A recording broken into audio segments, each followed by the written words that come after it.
लालू एक गरीब किसान था जो हमेशा अपनी गरीबी से परेशान रहता था। वो देवला नामक गांव में अपने पिता के साथ रहता था। लालू अपने पिता को बहुत प्यार करता था। वो हमेशा अपने पिता से अपनी गरीबी का जिक्र करता रहता और चिंतित रहता। उसके पिता उसे हमेशा दो शिक्षा देते थे। भोला बहुत ही सीधा था और हमेशा उसके दोस्त उसके भोलेपन का मजाक उड़ाते थे। एक, हमेशा ईमानदार रहो और कभी किसी का बुरा मत करो। दो, ईश्वर सभी को सही समय पर सब कुछ देते हैं। उसकी गरीबी भी भगवान सही समय आने पर दूर करेंगे। एक दिन उसने एक सपना देखा कि उसके घर पे अचानक सोने के सिक्कों की बारिश हो रही है। वो इस सपने के बारे में अपने दोस्त रामू को बताता है।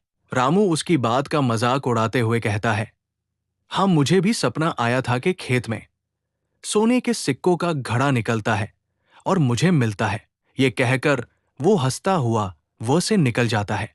अगले दिन लालू अपने खेत में रोज की भांति हल चला रहा था। अचानक उसकी नजर एक घड़े पे पड़ी। वो जैसे ही घड़े को खोलता है, उसकी आंखें फटी की फटी रह जाती है। जी हाँ, उसमें सोने के सिक्के थे। वो बेचारा बड़ा दुखी होता है। उसे लगता है ये तो उसके मित्र लालू का सपना था और उसे ये सिक्के लालू को देने चाहिए। वो जाके लालू से कहता है, लालू, तुम्हारा सपना पूरा हो गया। जाओ जाके मेरे खेत से अपना सोने का सिक्कों से भरा घड़ा ले लो। ये कहकर भोला अपने घर की ओर चल पड़ता है और अपने सपने के पूरे होने का इंतजार करता है। होगी उसकी ये बात सुन उसके पिता परेशान होकर कहते हैं, लालू, तू सचमुच बोला है। भला सोने की बारिश होती है क्या?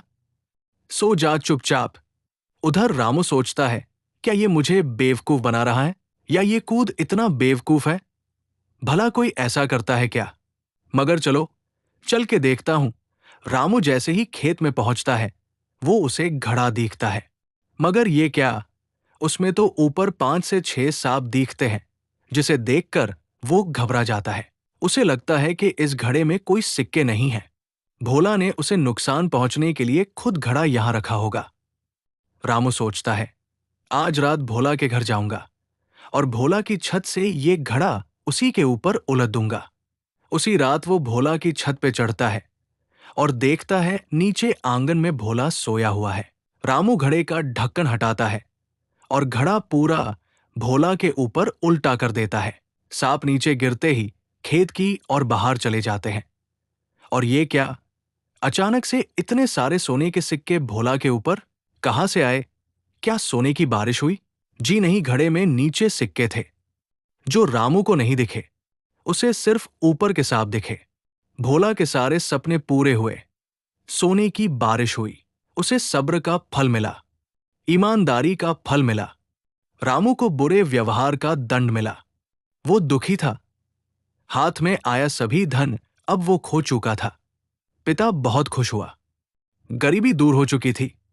ये कहानी आपको अच्छी लगी हो तो लाइक और सब्सक्राइब जरूर करें।